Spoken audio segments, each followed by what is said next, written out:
Reverse diet, week 4, day 3. So I had a really good night of sleep last night and then got up and did my week of hard labor legs workout, and totally night and day difference from 4 weeks ago.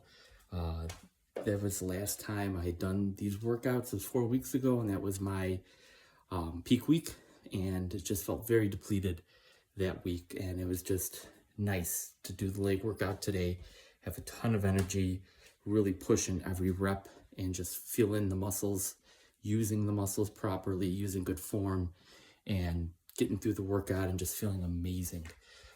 So just eating more calories has definitely made a big difference. And that's my tip for the day. If you don't track what you're eating, if you're not planning your meals the day before, and you do work out, you either go to the gym or you stay at home and work out, I want you to track what you are consuming for a week. Find out exactly how many calories you're eating in a day, what your macros are, your protein, fats, and carbs, and that can tell you why you're either feeling maybe super weak when you go to the gym, or on a particular day, maybe you're just like, oh, I just don't feel like I have a ton of energy. And then you look back and like, oh, I only eat 1,200 calories. Or inversely, you have a day where you feel amazing. You go back and look and you're like, oh, I consumed 3,200 calories that day. I was in a surplus. So track what you're doing for a week. If you're overweight and you want to lose weight, my recommendation is to track what you're eating for the whole week. Kind of find out what is your baseline calories. Let's say you're a guy, you're 5'10", and you're 220, and you want to lose 20 to 30 pounds. You track what you're eating. You're averaging somewhere around 3,800 calories per week. That would definitely put you in a bulk. So what I would suggest to do is you want to get down to, let's say, 190. I always suggest 1 gram of protein per pound that you want to be. So that's 190 grams right there. And that would give you 760 calories just with protein, because 1 gram equals 4 calories. Then I'm a big proponent of the low carb ketogenic lifestyle. So then what I would do fat wise, well, carbs, I would cap it at probably 30 grams for you. So that'd be 120 grams. So it puts you at 880 calories right there.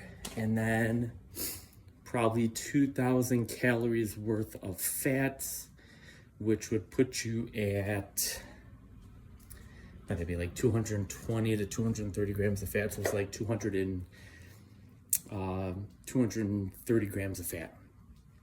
So your macros would be 230 fat, 190 protein, and then 30 carbs. And then from there, you just plan your meals. You start first by trying to plan a breakfast, lunch, and dinner. Hit your protein. Roughly, you're looking at probably 60 to 70 grams of protein per meal.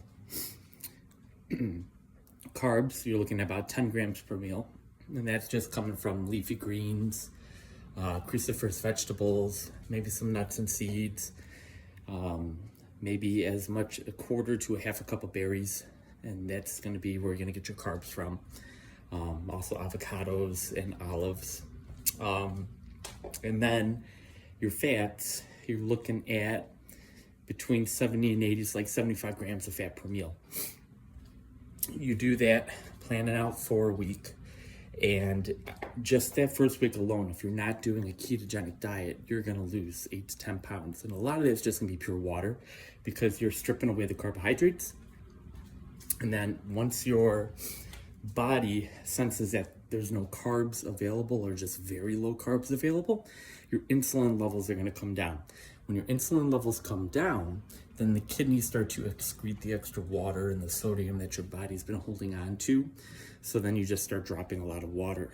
After that, you'll probably be losing anywhere between 2 to 3 pounds for the next few weeks. And then after that, maybe 1 to 2 pounds, and then maybe somewhere around a pound. And I would do that for a while. Once your body gets fat adapted, which if you haven't been fat adapted since you were born, because all babies are born in a ketogenic state, then you're going to have to do this for somewhere between 3 to 4, potentially 6 months.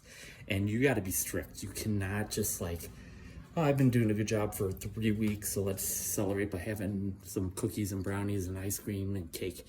You can't. You have to be super strict, because then you're rewiring your system to use fat as fuel instead of carbohydrates. After that 3 to 4 or even up to 6 month period, then we can start playing around. If you still feel like you're maybe 15, 20 pounds away from your goal, we can play around by dropping the fats. Because then at that point your body's used to fat, so when it senses it's not getting enough dietary fat, it's going to pull from your body fat. And then we can kind of like carb cycling, we could do like a fat cycling, where maybe we do 3 days low fat, day of high fat, 3 days low fat, day of high fat, or we could even do a full week of low fat and full week back to your normal macros, and we alternate weeks like that. So there are different ways to play around with that, but that would definitely work. So that's my tip or tips for the day. Well, please keep it locked in here on my channel and like and subscribe, and continue to follow along with me as I now go through this reverse diet following my ketogenic bodybuilding prep. I'll see you all tomorrow.